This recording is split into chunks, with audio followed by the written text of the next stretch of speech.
Praise the lord. దేవుని పరిశుద్ధమైన నామమునకు మహిమ కలుగునుగాక. ప్రభు నామమున మీ అందరికీ హృదయపూర్వక వందనాలు. ఈ ఉదయకాలము దేవుని వాక్యాన్ని విందాం. కీర్తనలు 13:5. యెహోవా నాకు మహోపకారములు చేసి ఉన్నాడు, నేను ఆయనను కీర్తించెదను. భక్తుడైన దావీదు రాస్తున్న కీర్తన అండి. మరి మొదటి వచనంలో అంటూ ఉంటాడు, ఎన్నాళ్ళు వరకు నన్ను మరిచిపోదువు, నిత్యము మరిచెదువా అని. మరి ఆఖరి వచనం వచ్చేప్పటికీ దేవుడు నాకు మహోపకారములు చేసి ఉన్నాడు. ప్రియమైన వాళ్ళరా, భక్తుడైన దావీదు తన యొక్క జీవితం మనందరికీ తెలుసు. మరి దేవుని యొక్క హృదయానుసారుడుగా జీవించాడు. ఎల్లప్పుడూ కూడా దేవుని సన్నిధిలోనే తను బ్రతికాడు.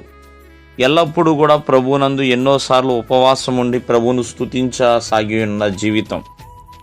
మరి దేవుడంట దావీదుకి మహోపకారములు చేసి ఉన్నాడు. ఉపకారములు వేరు, మహోపకారములు వేరు. అంటే ఘనమైన ఉపకారములే దావీదు పట్ల దేవుడు చేశాడు. కారణము, దావీదు మహోపకారములు పొందుకోవడానికి గల కారణం ఏంటంటే దేవుని కృపయందు నమ్మిక ఉంచాడు. కష్టమైన, నష్టమైన, మరి ఎటువంటి స్థితి అయినా దావీదు ప్రభువునందు ప్రియమైన వాళ్ళరా నమ్మకాన్ని మాత్రం విడిచిపెట్టలేదు. అంతేకాదు, ఆ నమ్మకము కలిగి ప్రార్థన చేయటం మొదలుపెట్టాడు. తను చేసిన ప్రార్థన, తను కలిగి ఉన్న నమ్మకము దేవుని యొద్ద నుంచి ఎన్నో గొప్ప గొప్ప మహోపకారములను తెచ్చిపెట్టిందండి. ఆ మహోపకారములు బట్టి దేవుణ్ణి దావీదు స్తుతిస్తున్నాడు. కావున ప్రభువు ఉపకారములు చేయవాడు, మహోపకారములు కూడా చేయవాడు.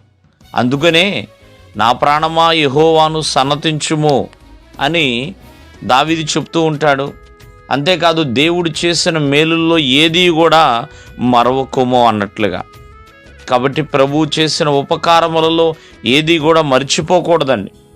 ఆయన ప్రతి ఒక్కరికి కూడా ఎన్నో ఉపకారములు చేయవాడు. పిల్లలేంటి, పెద్దలేంటి, ప్రతి ఒక్కరికి కూడా ఆయన ఎన్నో ఎన్నో ఘనమైన కార్యములు చేయడానికి ఆయన సమర్థుడండి. కావున ఈ ఉదయకాలమందు దేవుడు నా పట్ల ఏ కార్యములు చేయలేదే, ఎటువంటి ఉపకారములు చేయలేదే అని బాధపడుతున్నారేమో, ప్రభువునందు నమ్మకం ఉంచండి. విశ్వాసముతో ప్రార్థన చేయండి. ఆయన కృపలో ఉండండి. దేవుడు ఖచ్చితంగా ప్రతి ఒక్కరి జీవితం పట్ల మహోపకారములు చేయవాడు. దేవుడు మిమ్మల్ని ఆశీర్వదించునుగాక. ఆమేన్.